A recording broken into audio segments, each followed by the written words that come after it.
What does a medieval English church have in common with a Russian icon once owned by a Czar? Why would a Virginia family open their private gardens to fund a public museum? And what happens when a home becomes more than a home, when it becomes a living work of art? The answers are waiting here at Hermitage Museum and Gardens. Built between 1908 and 1936 for William and Florence Sloane, this early 20th century arts and crafts estate was never meant to dazzle through excess. Instead, it whispers through craftsmanship. 12 acres of gardens, thousands of objects, and a philosophy rooted in honesty of materials, where wood looks like wood, stone looks like stone, and every chisel mark tells the truth. As you twist the door handle, something shifts. You are no longer just entering a house. You are stepping into intention. Immediately off the entrance hall, the Gothic drawing room rises like a transplanted chapel. Designed by Philadelphia architect Frank R. Watson and assembled piece by piece in Norfolk, its carved oak screen evokes a 14th century English village church. Behind delicate tracery and figures carved by master craftsman Carl von Riedingsvard waits a 1935 Moeller player pipe organ, hidden, almost secret. The limestone mantel recalls the Crusades. A George III tea caddy and spoon quietly rest nearby, reminders that faith, art, and daily ritual once intertwined seamlessly. Then, the Great Hall opens. Designed in 1908 by English craftsman Charles J. Woodsand, the room is anchored by twin hearths, symbols of warmth and protection. Above them, kitchen witches keep watch.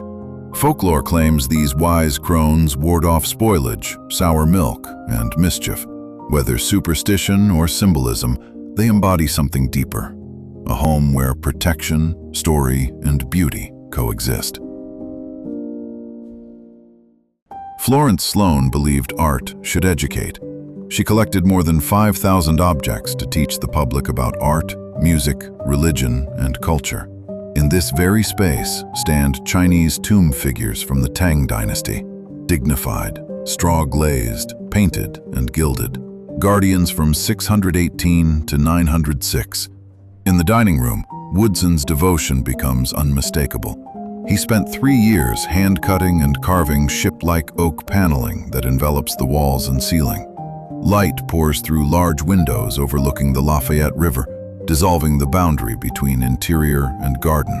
At the center of the room stands a carved wooden table displaying silver and copper Judaica, Kiddush cups gifted by Norfolk's Jewish community. Though the Sloanes were members of Christ and St. Luke's Episcopal Church, their friendships crossed faith traditions. Mrs. Sloane designed these floral transitions to soften the dark oak and invite her gardens inside. Even the blue Persian rug beneath your feet was her design.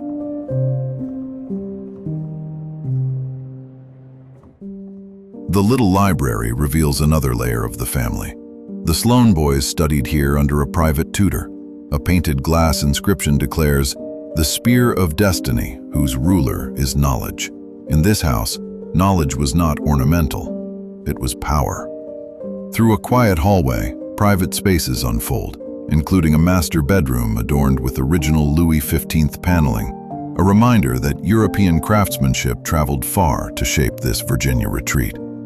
In the morning room, sunlight filters through leaded glass onto a Flemish tapestry and one of the collection's treasures, Marguerite in Church by Jacques-Joseph Tissot.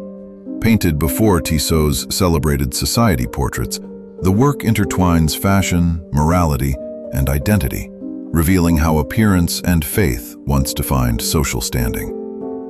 Above the fireplace hangs The Accounting by Scottish painter Stephen Reed. Its presence reinforces the Sloanes' fascination with narrative painting, art that tells moral and literary stories. Nearby hangs Saint Elizabeth of Hungary, distributing alms to the poor, honoring a royal woman who surrendered wealth to serve the sick. Her story mirrors Florence Sloane's own philanthropic spirit in Norfolk. And then, the Russian icon. Created in 1850 and once owned by Nicholas II, this painted wooden panel of Christ enthroned is adorned with silver, mercury gilding, pearls, and jewels. Icons have long served as windows into the divine.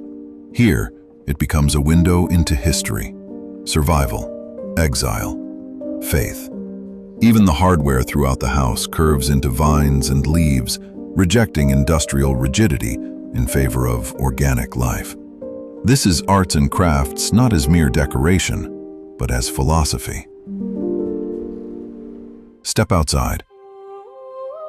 The east porch reveals Woodzen's enduring hand, medieval and Renaissance motifs carved with devotion. Beyond, the enclosed garden unfolds like a secret, walled in brick and wrought iron. In the 1930s, visitors paid admission to these gardens to fund the creation of what is now the Chrysler Museum of Art, a private estate supporting public culture, a radical gesture for its time.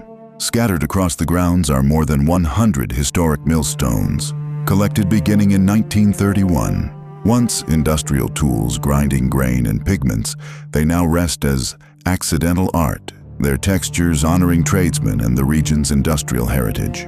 Along the Lafayette River, a living shoreline softens erosion. Marsh grasses sway. Even the land itself reflects the estate's ethos, beauty working in harmony with nature. After Florence Sloane's death in 1953, the gardens faded into overgrowth. But like so much here, they were revived. Today, efforts continue to restore the East Garden to its 1930s design, a dream returned to life. So now, the answers. What does a medieval church have in common with a Russian icon once owned by a Czar? Craftsmanship as devotion. And why would a Virginia family open their gardens to fund a museum? Because art was never meant to be hoarded. And what happens when a home becomes more than a home? It becomes a bridge. Between faiths, between centuries, between private life and public good. The Hermitage is not simply an estate. It is a conversation across time, a retreat by the water's edge, an old world dream still breathing in Norfolk, waiting for you to step inside.